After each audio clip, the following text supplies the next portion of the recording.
Hello, my name is Caleb Smith with the Rocket Miner newspaper. I'm here this Friday to provide you an update for September 11th, 2020. Today, America thoughtfully, considerately marked the 19th anniversary of the deadly attacks that occurred in New York City, Washington, D.C., and over the skies of Pennsylvania. They shook up the world then, and honestly, some of their aftershocks are still felt today.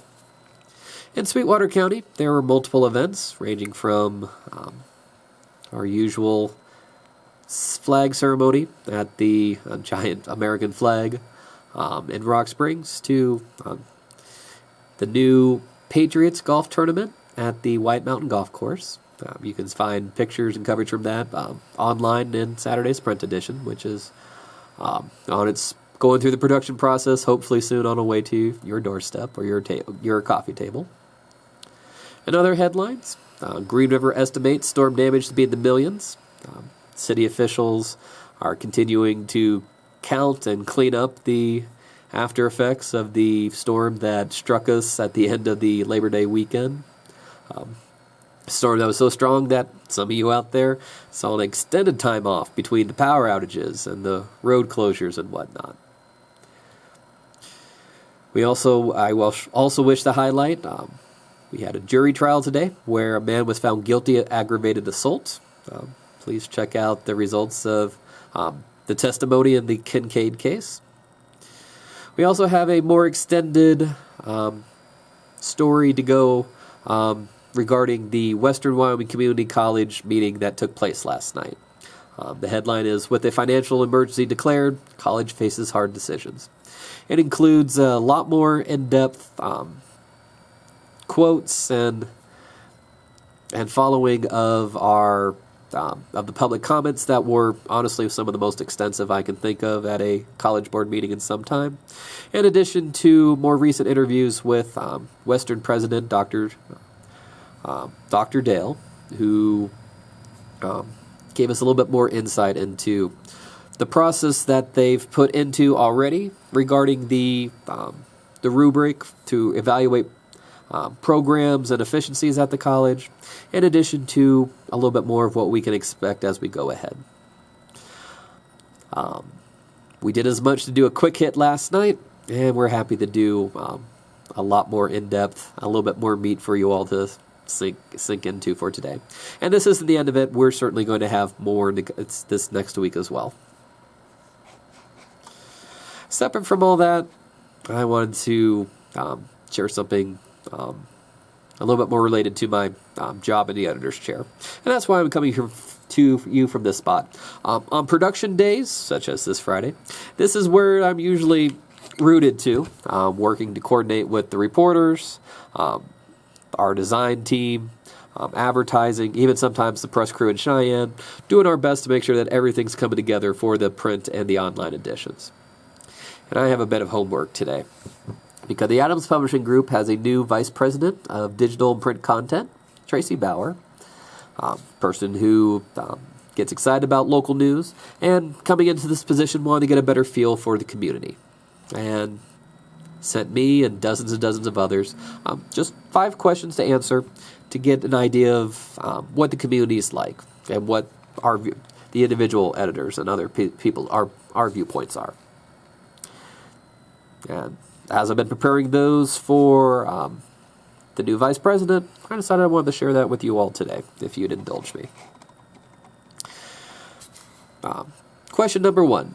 What makes you proud? What makes you proud? As in, can you share a story, package, or presentation from the last year that that you particularly feel about? The 2 selections I made would be 1, a brisk beginning. It comes from our first edition of 2020, where I followed the local swimming club who took a polar plunge on New Year's Day into the Flaming Gorge. I still smile looking at these pictures and have to give credit where it's due, whether they did it trepidatiously or with gusto. Anybody who's plunging into those waters deserves some credit. The other thing I wanted to highlight actually is the whole front page of the March 28th edition of March 28th, 2020 edition of the Rocket Miner. I just kind of like how that whole page came together, and honestly, at the end of March is when a lot of things were coming together when it came to local governments, emergency responders, just trying to get a feel for what's the best advice for the coronavirus, something we're still dealing with, but it's still interesting to see how our early coverage and a lot of the things that we stressed then are still in play. This page 1 includes the rare A1 editorial. Cowboys don't blink when staring down predators, talking about the importance of being a good, considerate neighbor, erring on the side of caution, and just seeing what we as a community can do to lessen the impact, lessen the spread. It also has a story from it's featuring the Sweetwater County COVID-19 Emergency Operations Center, with the headline, "The Task of Our Generation." That comes from a quote from Rock Springs Fire Chief Jim Wamsley, who is also the deputy incident commander of the specially formed Sweetwater County COVID-19 Emergency Operations Center.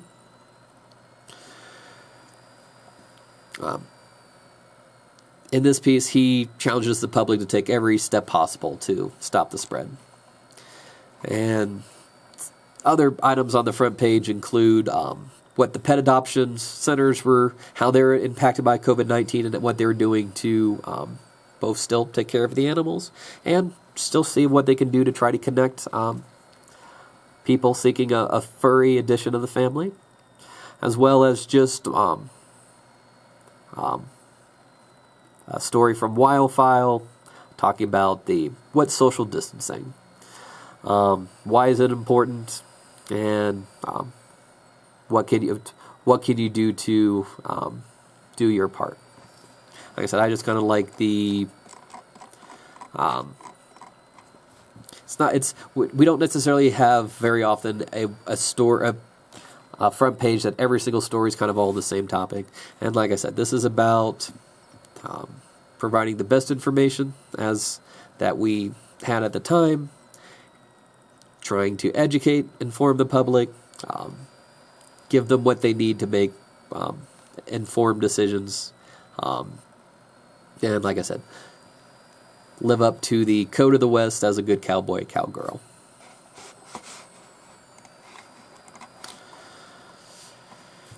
Next question. In ranked order, list the top 5 topics that are important to your community. Please be as specific as possible. I currently got down the energy industry, particularly coal, oil, natural gas, and trona, has been at the center of the community and commerce for more than a century. Global changes are challenging that, but it remains front and center here in Sweetwater County. Next, I put down quirk, which I'll admit isn't necessarily something that I'd see people putting on a survey or something, but I just note that if there's something out of the norm, if there's something bizarre, like I said, a particularly colorful person or unexpected event, I've just noticed that the public, especially our readers online, love stories about unexpected developments. Think of the time a while ago when the Denver Broncos mascot was stranded in town during a snowstorm, or those larger-than-life characters who make life a little bit more colorful, more enjoyable for the people around them. Next, I put education, as we rely and are improved by the K through 12 instruction in Sweetwater County School Districts number 1 and 2, Western Wyoming Community College, and outreach from the University of Wyoming. Next, I put public safety, which I have a broad definition here.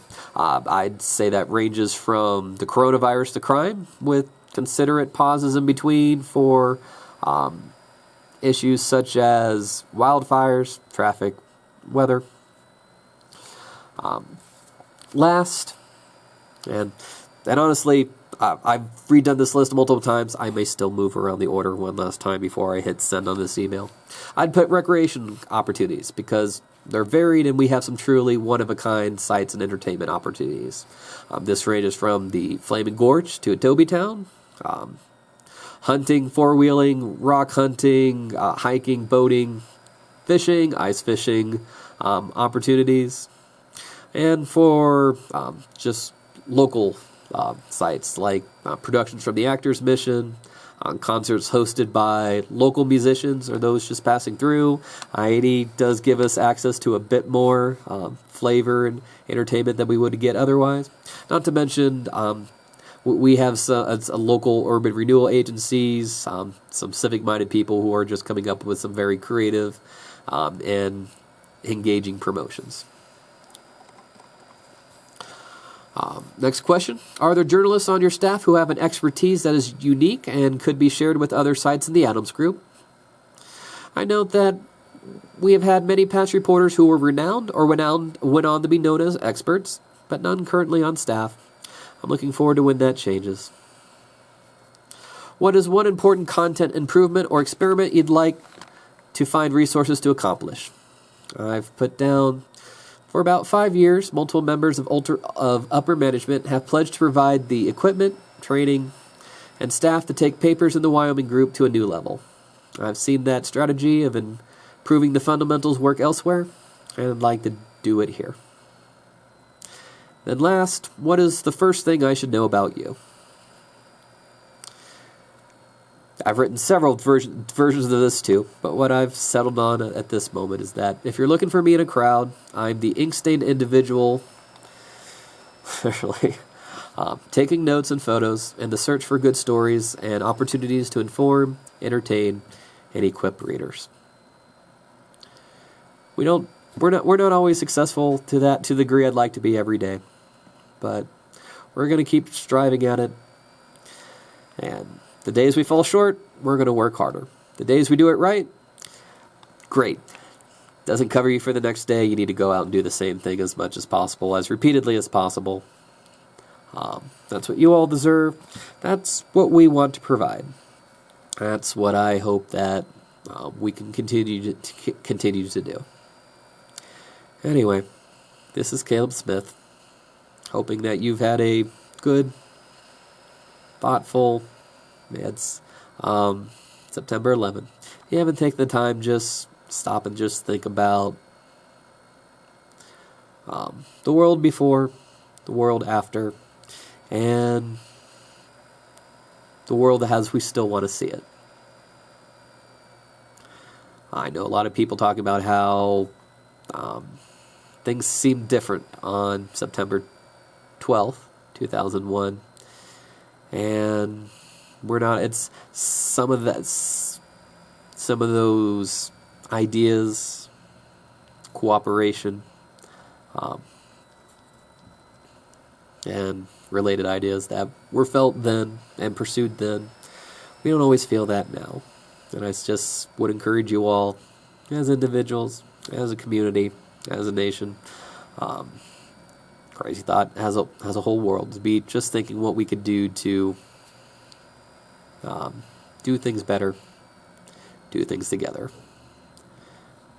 achieve some of those goals, some of those high, lofty goals that are easily talked about, much harder achieved. I think that'd be a good way to commemorate and remember and give testimony to those who were lost that day. Anyway, have a good day and a safe tomorrow. Bye.